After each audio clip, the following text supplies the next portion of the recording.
Assalamu alaikum students. Hope you all are fine and in good state of health. I welcome you all in second year MBBS and I want to see you all in the college very soon inshallah. During second year you will study the gross anatomy of the regions of abdomen and pelvis, then head and neck, and finally neuroanatomy. So we will start with abdomen. As you all know, the trunk is divided into two parts, the thorax and abdomen, by this thoracic diaphragm. Then we can divide the abdomen further into abdominal proper or abdominal cavity, pelvic cavity, and perineum, where external genitalia are located. Superiorly, abdominal cavity is separated from thoracic cavity by this thoracic diaphragm, but there is no such partition, separation, or diaphragm is present between the abdominal and pelvic cavity. But pelvic cavity is separated from perineum by the pelvic diaphragm, which forms floor of the pelvic cavity. So this abdominal cavity is supported superiorly and inferiorly by the bones, superiorly by thoracic cage and inferiorly by the pelvic girdle and posteriorly by this vertebral column. But the anterolateral walls of the abdominal cavity are mainly musculoaponeurotic, and we will start with the anterolateral abdominal wall. वैसे तो जब हम gross anatomy आप पढ़ते रहे हैं reason की, अपर and lower limb, thorax, तो सबसे पहले बोन्स के साथ स्टार्ट किया करते थे, लेकिन जब एब्डोमिनल कैविटी पढ़ते हैं तो सबसे पहले ज़ाहिर है उसकी वॉल्स पढ़ते हैं.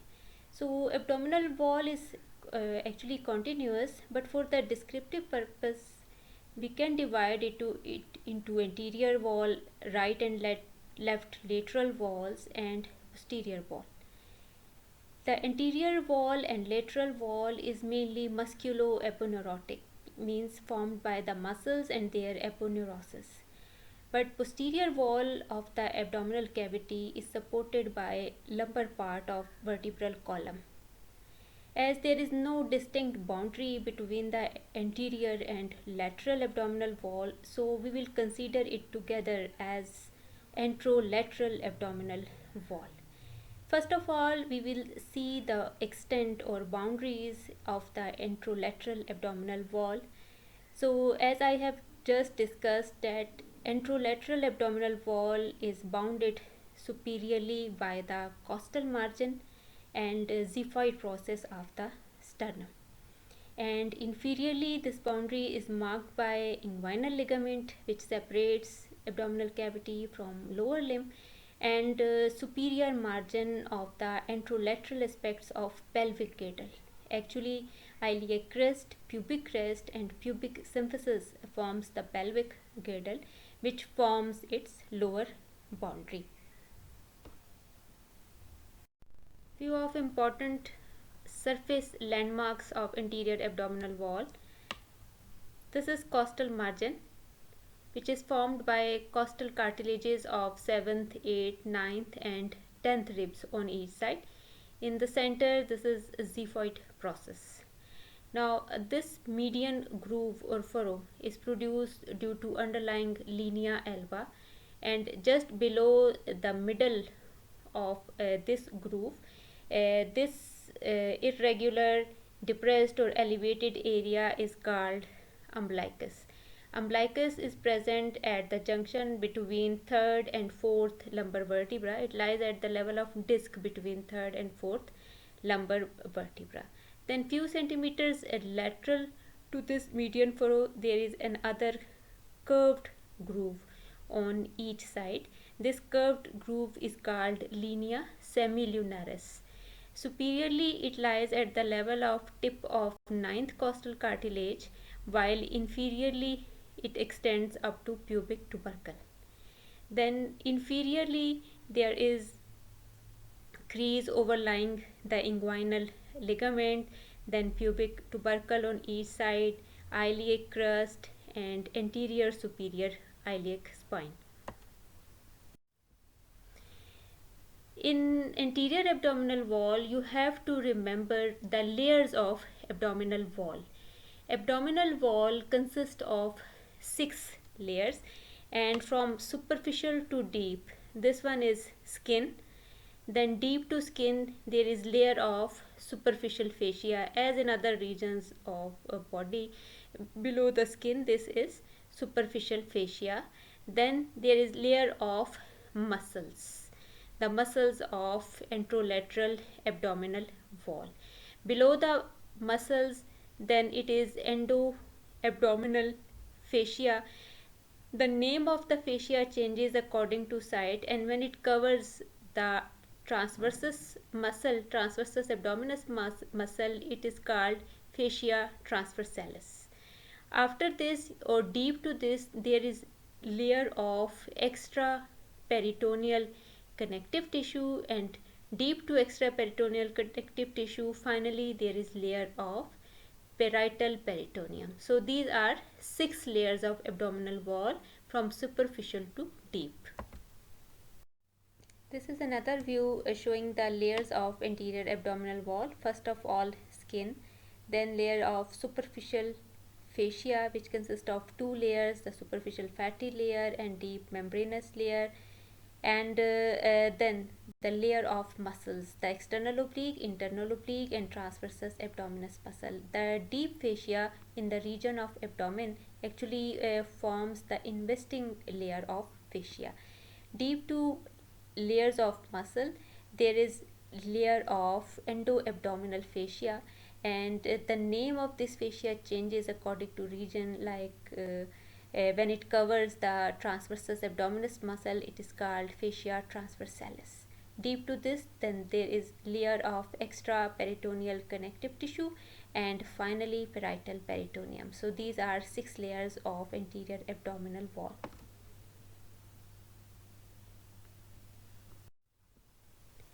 The next is for the purpose of describing the location of abdominal organs. As you know, the abdominal cavity contain various organs and some specific viscera, such as related to gastrointestinal system, genitourinary system.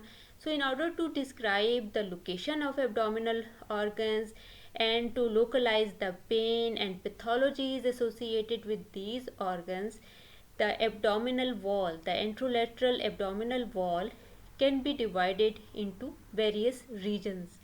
For this purpose, 2 schemes are basically used. The most often used are, one is 4 quadrant pattern and the other is 9 region pattern. The most common clinically used pattern is 9 region pattern.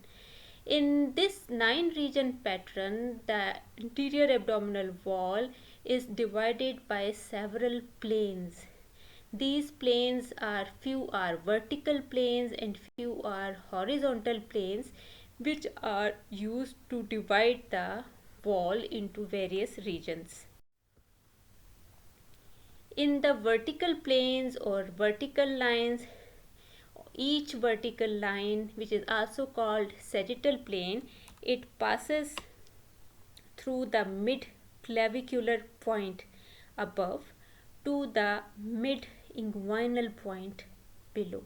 Now please notice, mid inguinal point doesn't mean that it is a point somewhere in the middle of the inguinal ligament, but actually we draw a line from the anterior superior iliac spine and pubic symphysis, and then we take the center of that line, and it is called mid-inguinal point. So please don't confuse it with the midpoint of the inguinal ligament. So mid-inguinal point, what is this? When we draw the line from anterior superior iliac spine to pubic symphysis, and then we take the center or middle of that line, that is called the mid-inguinal point. So the vertical or sagittal plane, it extends where? From the mid-clavicular point to the mid-inguinal point. This is also called sagittal plane. This is same on each side. For the horizontal planes, we take horizontal planes. These are imaginary planes at different levels. Number one is transpyloric plane of Addison, very important. It lies midway between suprasternal notch and pubic symphysis. This horizontal transpyloric plane passes through tips of ninth costal cartilage anteriorly and the lower border of the first lumbar vertebra posteriorly, right? Several structures are present at the level of transpyloric plane, the frequently asked question in Viva.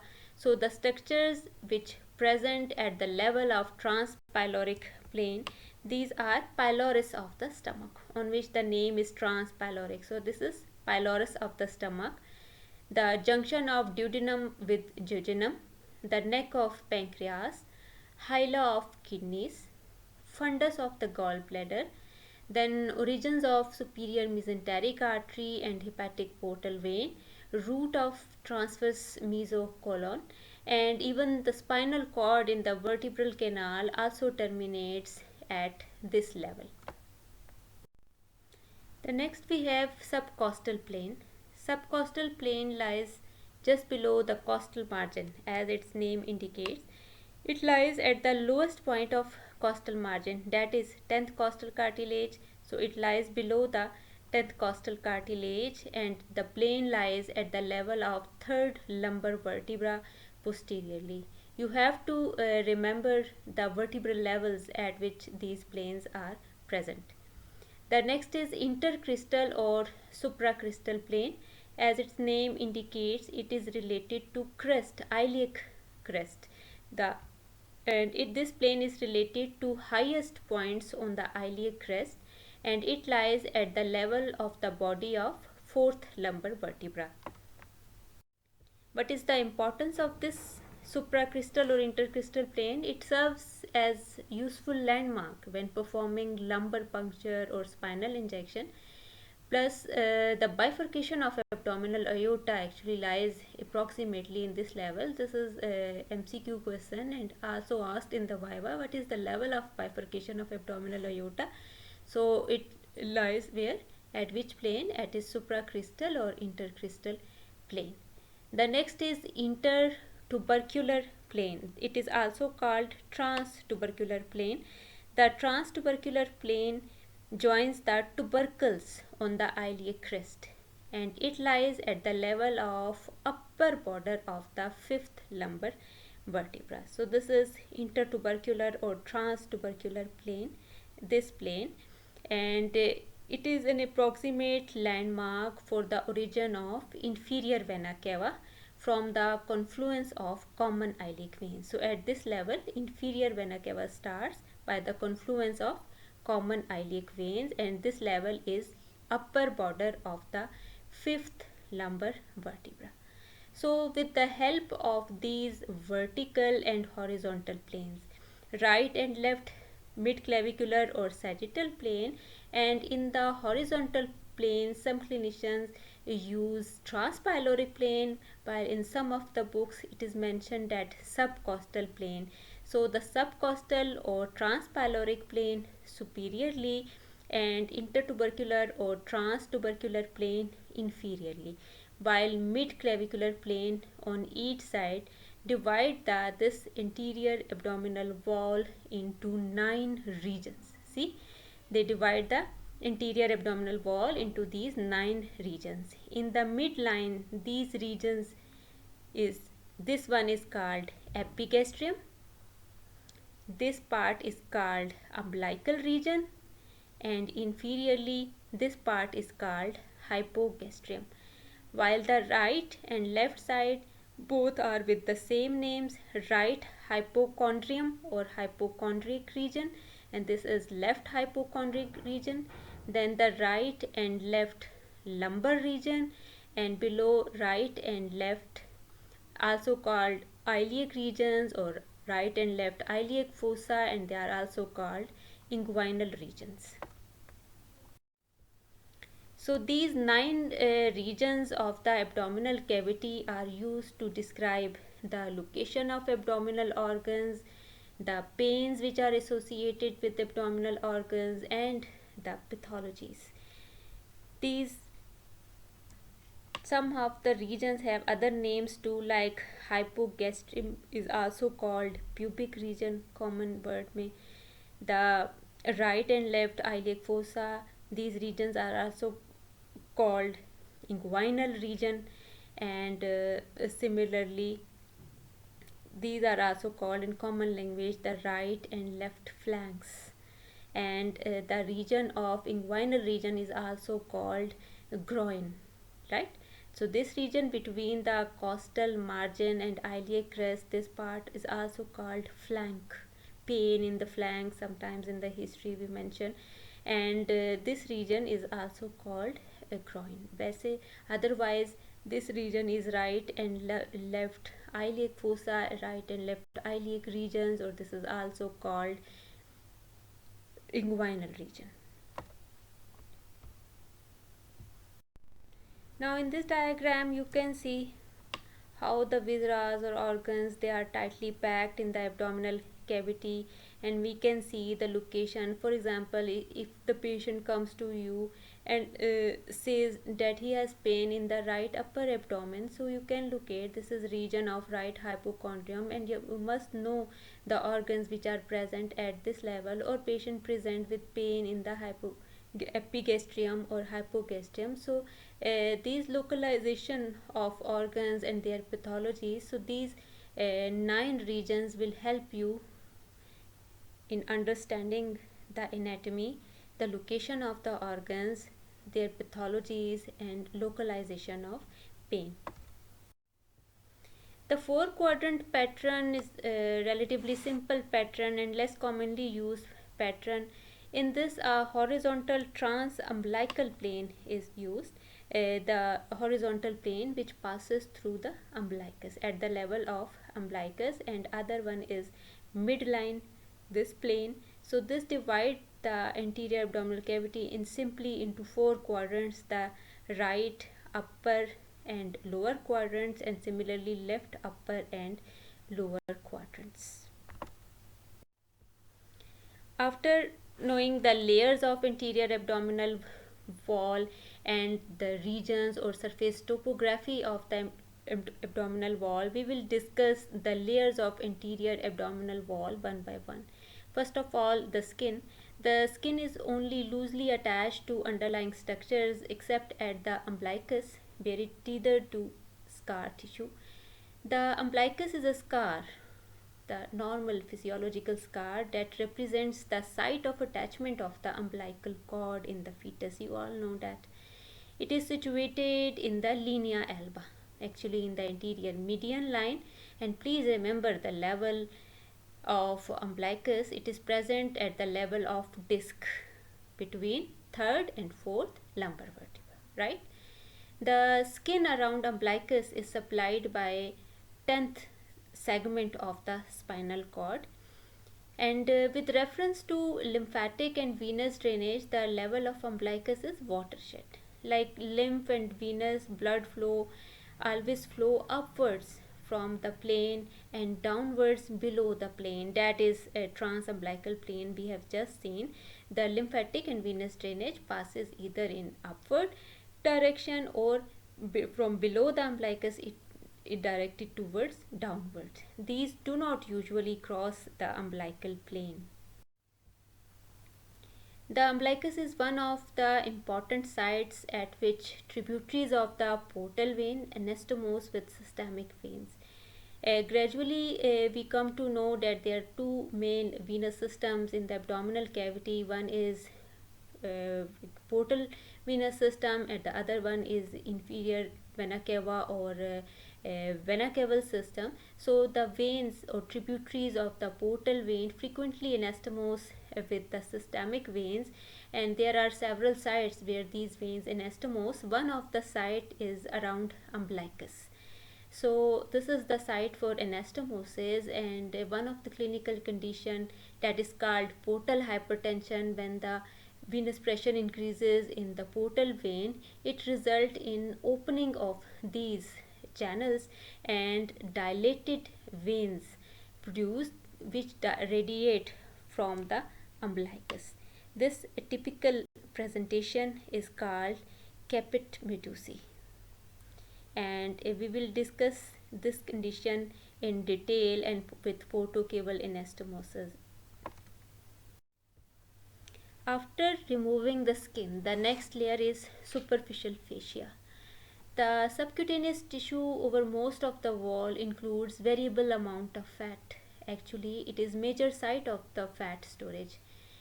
The superior to umbilicus, the subcutaneous tissue, superficial fascia is the same and consistent with that found in most region. Superiorly in the thorax, it becomes continuous with the thorax.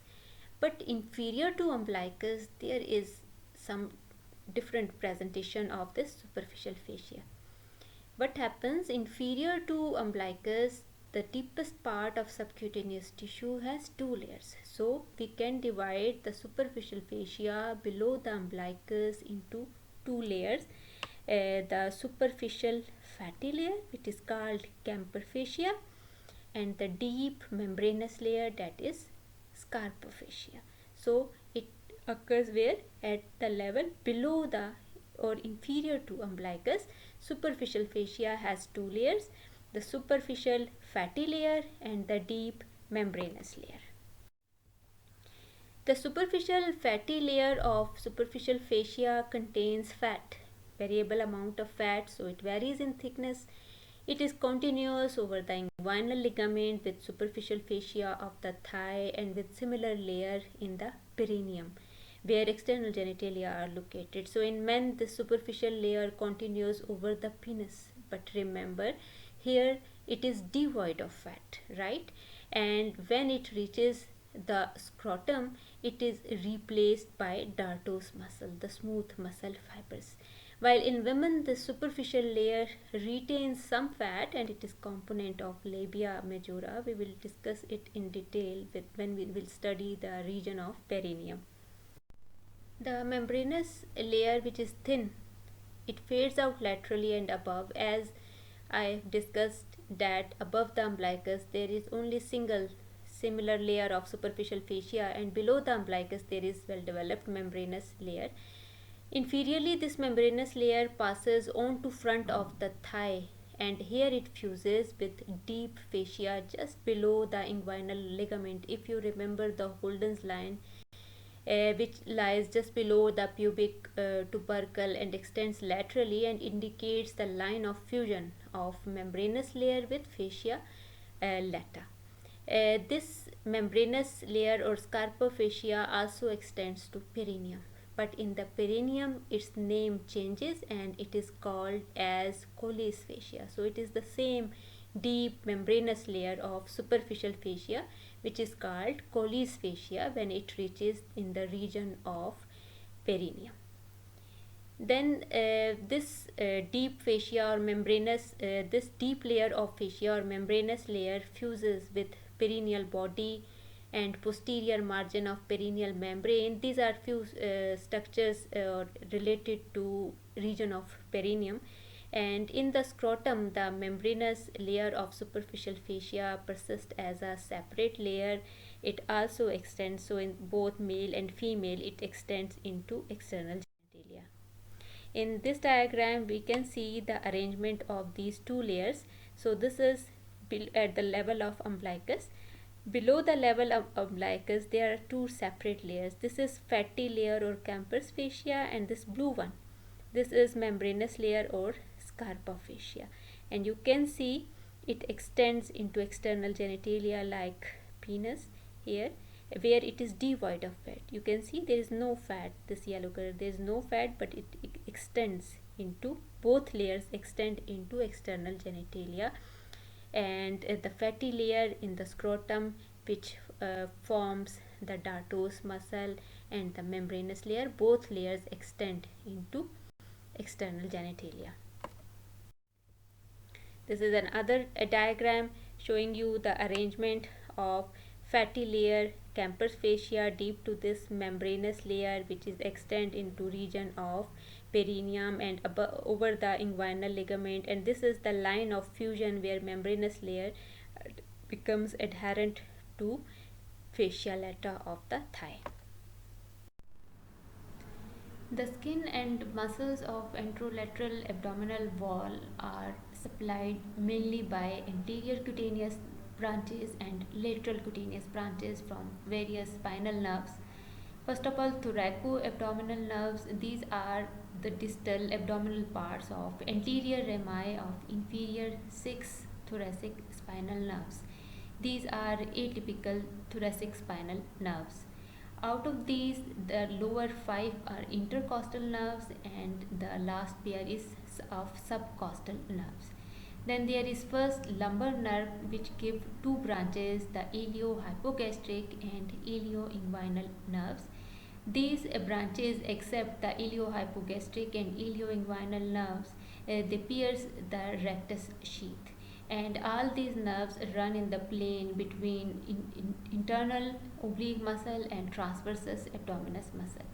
The lateral cutaneous branches arise from thoracic spinal nerves T10 and T11. So the T7 to T9, the spinal nerves T7 to T9 supply the skin superior to umbilicus. The skin around umbilicus is supplied by 10th segment of spinal nerve, that is T10 segment, or 10th thoracic spinal nerve. Above this, from this to xiphoid process, this area is supplied by from T7 to T9 segments of spinal cord. Then below the umbilicus, T11 plus cutaneous branches of subcostal, iliohypogastric and ilioinguinal nerves. These nerves, they supply the anterolateral abdominal wall. Just below the inguinal ligament, we can see ilioinguinal and iliohypogastric nerves, but remember, these two nerves do not pierce the rectus sheath. The blood vessels have same pattern, the anterior cutaneous arteries and lateral cutaneous arteries. The anterior cutaneous arteries are branches of the superior and inferior epigastric arteries.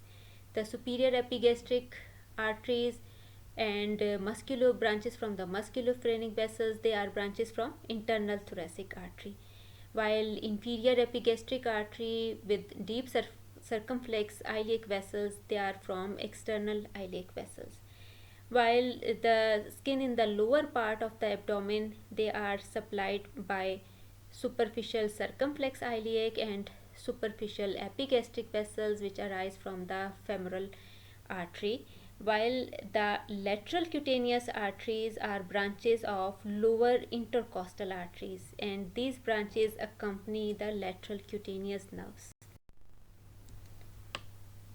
This diagram will help you to understand the pattern of arteries and how they supply the anterior abdominal wall. Superior epigastric artery and musculophrenic artery and their branches. Superior epigastric artery and vein enters the rectus sheath here, and these branches supply the superior part of the anterior abdominal wall above the umbilicus. Below the umbilicus, this is supplied by inferior epigastric artery and vein, and the area above the inguinal ligament is supplied by superficial epigastric artery and superficial circumflex iliac artery, and you can see the veins follow the arteries. Another diagram showing the pattern of arteries and how they supply the anterior and lateral abdominal wall. Lymphatic drainage. The superficial lymphatic vessels accompany subcutaneous veins, and those lying superior to mainly this transumbilical plane. We have just discussed that umbilicus acts as watershed, so the lymphatic drainage above this transumbilical plane passes to mainly to axillary lymph nodes and partly to parasternal lymph nodes, while superficial lymphatics below this plane drain to superficial inguinal lymph nodes. Deep lymphatic vessels accompany the deep veins of the abdominal wall and drain to external iliac, common iliac, and right and left lumbar lymph nodes. Now, as we know, the membranous layer of superficial fascia, when it crosses over the inguinal ligament and just below the inguinal ligament, it is fused, it is attached to fascia lata of the thigh, This is important clinically when there is extravision of urine. We will discuss this topic in detail in perineum, but at this level you must understand that membranous layer is attached or adherent to fascia lata, and if there is rupture of penile urethra, it may be followed by extravision of urine into scrotum, perineum, penis, and even in anterior abdominal wall deep to membranous layer. But remember that this urine cannot extend into thigh because of the attachment of fascia to the fascia lata. So that's all for today. Thank you so much.